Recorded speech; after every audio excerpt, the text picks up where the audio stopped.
कल पीएम मोदी पश्चिम बंगाल के दौरे पर थे और इस दौरान उन्होंने ममता सरकार पर सीधा हमला बोला और कहा कि बंगाल में बदलाव का समय आ गया है।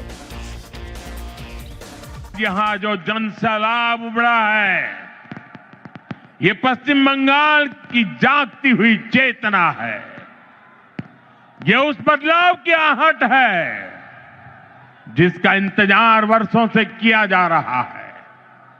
पश्चिम बंगाल में दार्जिलिंग की पहाड़ियों से लेकर सुंदरबन के द्वीपों तक, उत्तर बंगाल के चाय बागानों से लेकर कोलकाता की गलियों तक, आज हर जगह पर एक ही चर्चा है, बदलाव चाहिए और ये बदलाव अब होकर रहेगा।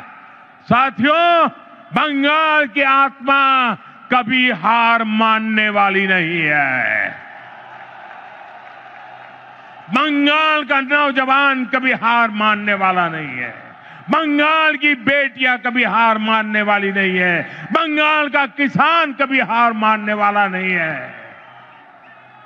जब जब इस भूमि के सामने चुनौतियां आई है, तब तब यहां की जनता ने साहस के साथ उनका सामना किया है।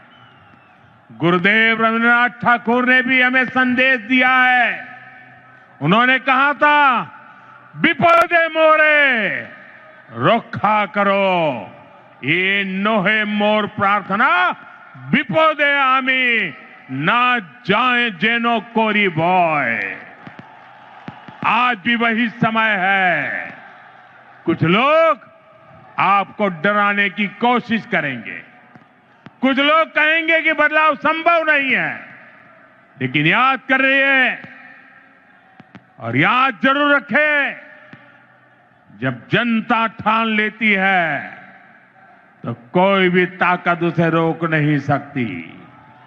और बंगाल की जनता ने जब भी ठाना है, इतिहास बदल कर दिखाया है।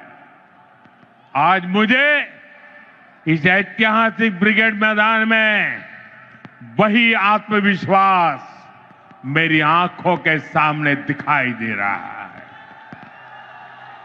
याद रखिए, इस बार चुनाव सिर्फ सरकार बदलने का नहीं है।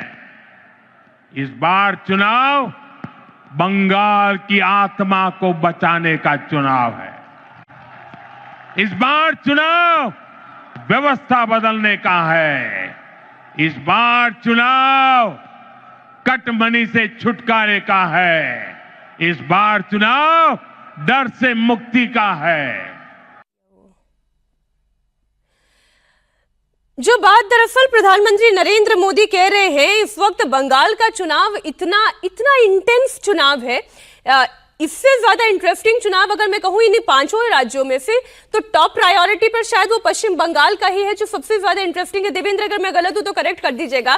फिर असम का, केरल का, तमिलनाडु का आता है। हालांकि बीजेपी के लिए तो हर चुनाव ही उतना ही इंपॉर्टेंट है, लेकिन पश्चिम बंगाल एक दर्शक के नजरिए से, एक जर्नलिस्ट के नजरिए से भी हम देखते हैं तो जिस तरह से ममता बनर्जी ये लड़ाई लड़ रही है, एफआईआर के मुद्दे पर सुप्रीम कोर्ट एक वकील बनकर पहुंच जाना, फिर 5 दिन का धरना दे देना, ये जिस तरीके की टैक्टिक्स वो अपना रही हैं, लोगों के दिलों में वो एक छाप तो छोड़ती हैं। बिल्कुल मीनाक्षी, आपने सही कहा कि चाहे क्षेत्रफल के हिसाब से देखें बड़ा राज्य की तुलना में, या फिर विवाद होने के लिहाज से, तो नेशनल लेवल पे अगर डिस्कशन का कोई विषय है तो उसमें सबसे ज़्यादा में बंगाल का ही रहता है। और बंगाल के इश्यूज़ हमेशा आते रहते हैं और हर चीज़ पे आते हैं। ऐसा नहीं है कि कोई एक पॉलिटिकल इशू पे ही हो, एडमिनिस्ट्रेटिव इशू पे भी आप देखें तो उसमें एक से बढ़ के एक वहाँ पर विवाद होते रहते हैं। एक से बढ़ के एक, मतलब ये तारीफ की कोई बात नहीं है, उसमें कई सारे विवाद ऐसे होते हैं जो कि बेहद शर्मनाक होते हैं, जैसे राष्ट्रपति का वहाँ पर जाना और जिस प्रकार का विवाद हुआ। आप किसी और राज्य में आप इस तरह की तस्वीरें नहीं देखती हैं, लेकिन वहां पे हुआ, तो उस कंडीशन में समझा जा सकता है कि बंगाल कितना एक hot cake, political hot cake बना हुआ है।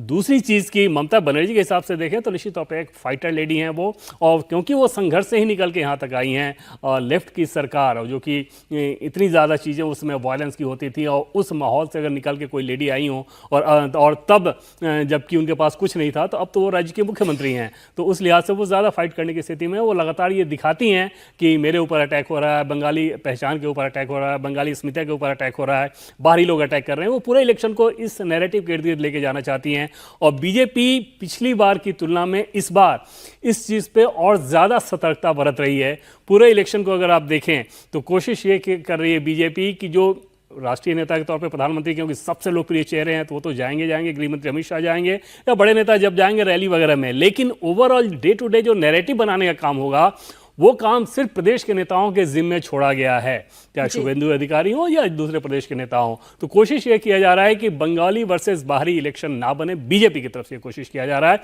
और ममता बनर्जी पूरे इलेक्शन को लेकर बंगाली आइडेंटिटी पे लेके जाएंगी कि ये बाहरी लोग हैं जो हम पे अटैक कर रहे हैं और बंगाली लोग को इनके खिलाफ खड़ा होना चाहिए।